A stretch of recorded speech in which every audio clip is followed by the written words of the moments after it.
Bob here, and today is April 15th, 2013, and earlier today I met up with a few other voluntarist libertarian types in the Chicagoland area. I know there actually are a couple, and we crashed the Tea Party tax protest in Daly Center. And the Reader's Digest of what I'm about to say, there's a lot of work that needs to be done in the name of liberty. Now, I don't really have the best equipment, and in all honesty, I don't have the talent yet of like Luke Rudowski, M. Kokesh, Mark Dice style on the street interviewing the person. Hopefully, I'm working on that. But anyways, I just want to go over a few of the interactions I had, because I didn't go down there really to protest. I went down there to talk to the protesters about why they're there, if they're really upset about taxes. And the responses that I got were kind of shocking. Now, the first person that interviewed me,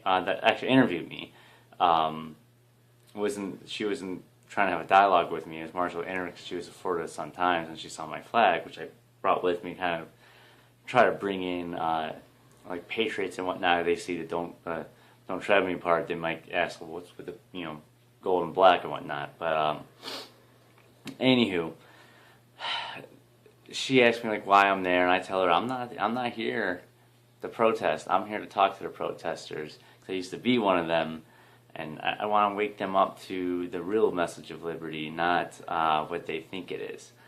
And she said, what do you mean? And, I list the whole non-aggression principle that no one should be able to aggress against another person, regardless if they're a person by themselves, an individual, all the way up to a organization or a government. No one has the right to threaten my life, liberty, or property, regardless of who they are. And I explained that, and voluntarism, all that jazz. And she goes, so in essence what you're saying is there shouldn't be a state. I'm like, yes, I advocate for a stateless society.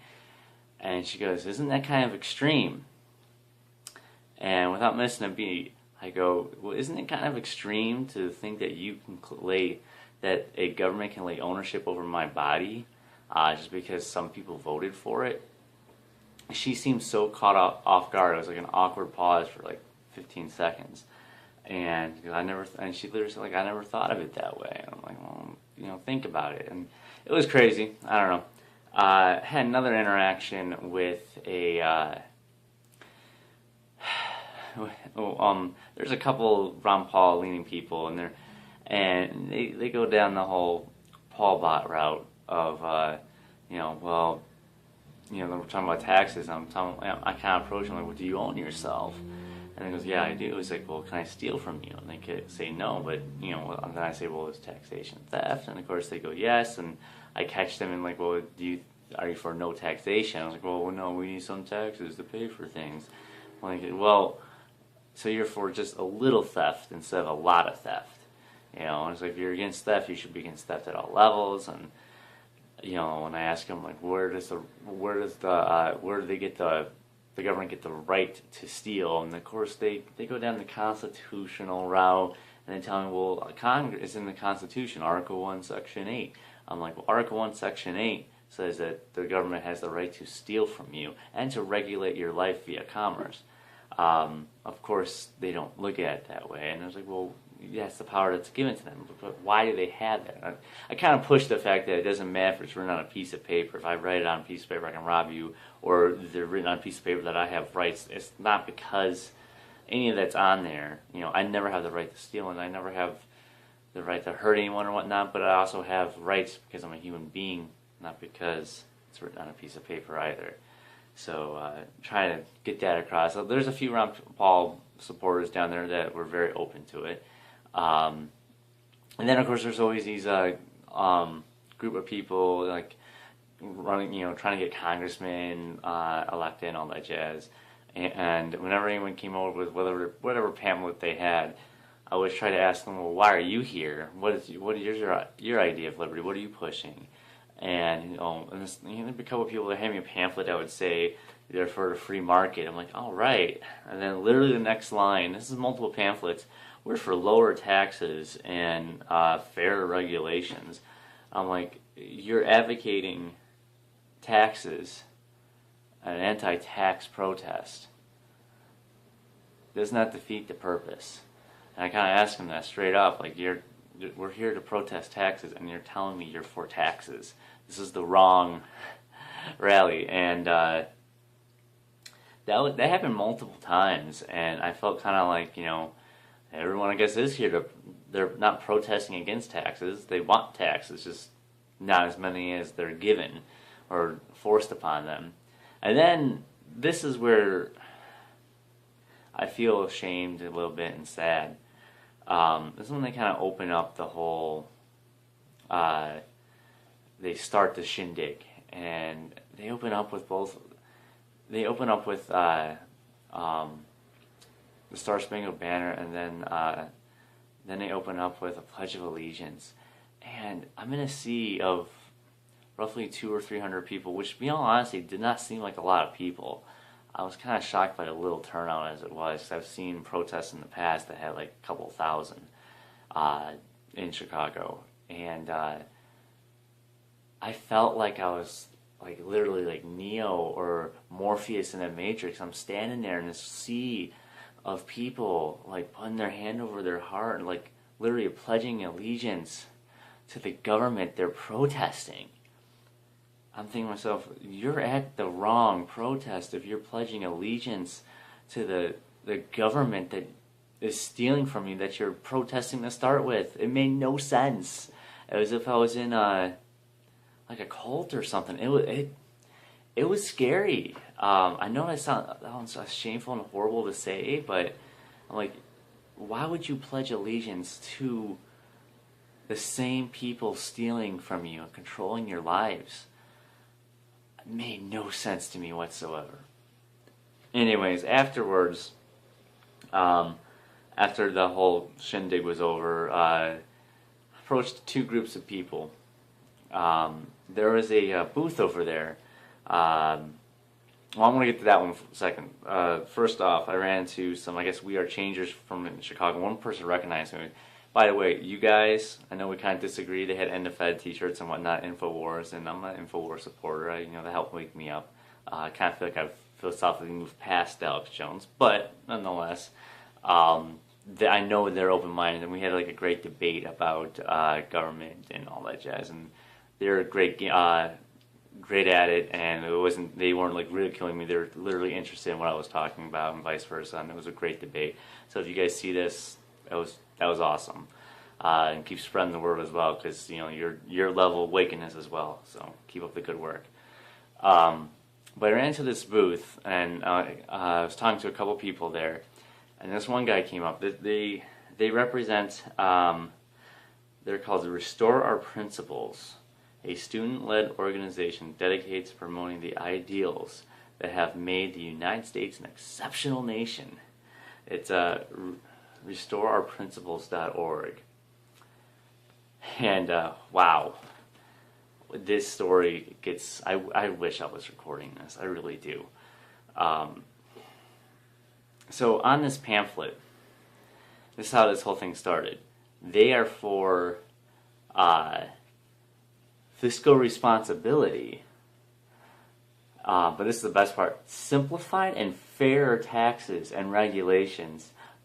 And in the next line down, free markets and pro-growth policies. I asked them, is taxation theft? And it's like, well, and the person goes, it can be, depending on what it's used for. I'm like, well, so sometimes it's the government stealing from you, and other times when they are stealing from you, it's somehow legitimate. And he's like, well, yeah, if it's used fairly, it's legitimate. I'm like, that doesn't make any sense. Theft is still theft. And their version of regulations is, well, you have to have some regulation of the market, otherwise it'd be chaos. I'm like, well, that's not free. And first off, it wouldn't be chaos. Businesses wouldn't, go to war everywhere and stuff like that. It's ridiculous to think that would even happen. But this guy took it very seriously. He says, well, if you don't want to pay taxes, you can leave. I'm like, this guy, I'm at an anti-tax protest.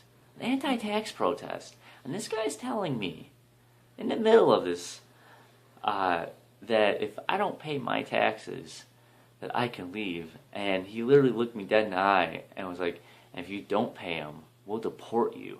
I'm like, deport me? I live here too. I don't consent to be governed by this. I don't consent to be stolen from. It's like, well, don't you use the roads?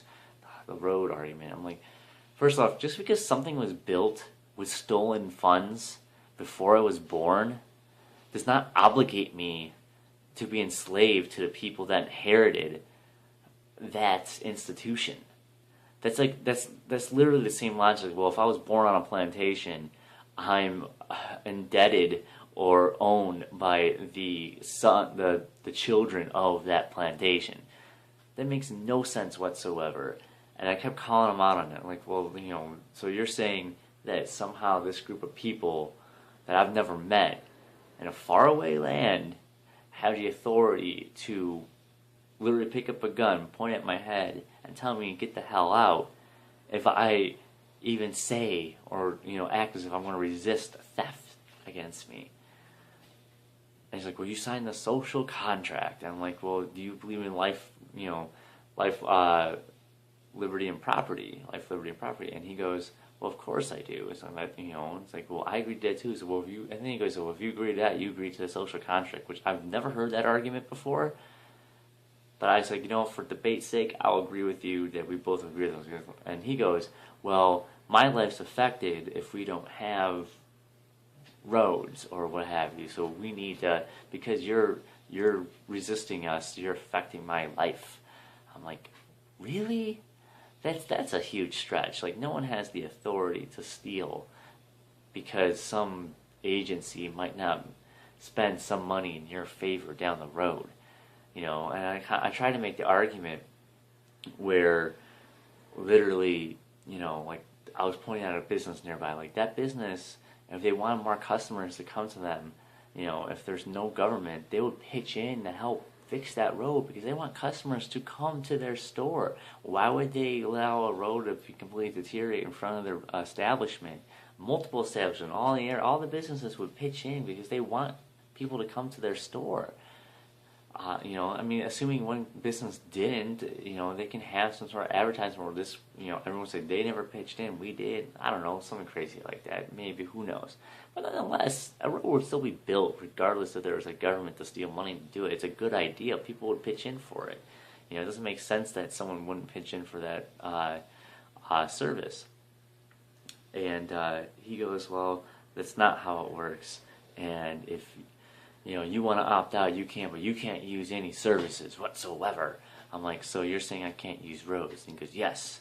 It's like, well, if I can't use a road, how am I going to leave? And he goes, well, we'll make an exception. I'm like, really? Now, I don't know. And then again, he goes on the whole, well, like I said, if you don't like it, you can leave, and if you don't want to leave, we'll deport you. All because I say I don't want to pay tax at an anti-tax rally, where I'm literally theoretically being threatened at gunpoint to be kicked out because the government owns everything under this social contract. Again, a conservative group, Restore Our Principles, had a Tea Party tax protest. I'm sorry, like most of the interactions I had with these people, some of them were great, and some of them, like, it seemed like I hit a nerve where they're like, oh, they never thought of that idea. And I actually asked another person from, I forgot what agency or group they were with, and they had a kind of similar thing, and she goes, I never thought of it that way. Can I get your email? Email you, and I'll figure this out. I don't understand why it's in there. I'm like, okay, hopefully, I told her to Google a few terms, but hopefully she does. But at any rate, like I said, there's a few great moments I had with a few people. I feel like I hopefully planted some seeds with some people in there. But, there's still other people out there that want to use force against people like me because we don't want theft. It's insane. Anyways, I hope you like this little longer video of mine. I just wanted to recap what happened downtown. I have some pictures posted on my Facebook if you want to read them. Look at them. You can always find my social links all down below. And peace, love, liberty.